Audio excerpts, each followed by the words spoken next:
What is up, guys? This is Appalachian Edge back here with another YouTube video. Sorry I'm a little stuffy today. My allergies have been acting up, but we're gonna get it. We're gonna get this video going anyway. So, first thing we're gonna go over is the Spyderco Paramilitary 2. It was my first American-made knife, and I absolutely love it. It gets packed almost every day. Killer steel, which I'll talk about here in a second. But let's go ahead and get our angles switched around, and we will get right into the video. You guys have a wonderful day, and I'll see you later. Alright guys, here we go. This is my Spyderco Paramilitary 2. It is in Spy 27, so I can get that to focus up there. There we go. And I got this from Lone Star Knife and Supply. It was my first ever American knife that I purchased. It is a daily user, and Chris over there, he sent me this clip to go with it, and I love it. It definitely beats the original one. I found that out when I purchased a Manix 2 that is now traded off to Budget EDC. But this is now the only American-made knife in my collection. I want to pick up a pair of 3. I've seen them everywhere, and I think I will like the form factor of them. Don't get me wrong, I love the PM2. It does stay in my pocket almost every day. I mean, sorry, I'm a little stuffy this morning, but I mean, this knife, I mean, it hardly ever leaves my pocket. The Spy 27, excellent blade steel.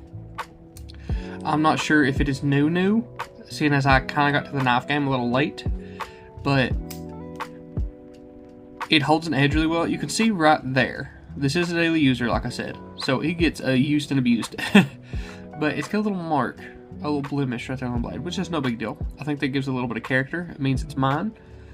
I'm sure it could be fixed if I wanted to have it reground or something, but other than that, I'm not too worried about it. I've not had any issues with this knife. I absolutely love it. The color is amazing. The action. When I first got it, it was a little stiff, which I was warned about when I first started looking into Spydercos, because apparently when you get them from the factory, they are a little stiff, and you have to work them in a little bit, or even loosen up the pivot screw, which is fine. It's no big deal. It's nice to pull a knife straight out of the box and flip it open, but I mean, when you're getting a quality American-made product with excellent fit and finish, you got to expect a little bit of snugness so that it's, it's well fitted to what it's supposed to be. Another thing that I've seen in several online groups is that a lot of people hate the way this choil is made. They say that this takes up too much of the blade and that it makes it a little harder to sharpen. I could see that being an issue, maybe, the sharpening part, depending on what you're using. But other than that, I really don't see an issue with it. I think it makes it more comfortable to hold when you really need to choke up there and get some control. I do that fairly often when I'm cutting through thicker objects. I work at a coal mine, so I tend to cut things like belts, rope, stuff like that, and it requires a little more grip. So I do use that choke up point quite a lot. But I wanted to say one thing that I really love about this knife is just when you first pick it up, it has such a quality feel that I don't really know what else to compare it to, because I've not held a lot of other American-made knives. Now, I did bring my AD 20.5, another one of my favorites in my collection, just for some comparisons. Now, this is made in Taiwan. I'm not knocking it in the least bit. I love this knife. It stays in my pocket as well. I'm actually carrying both of these today. That's why I just grabbed the AD 20.5.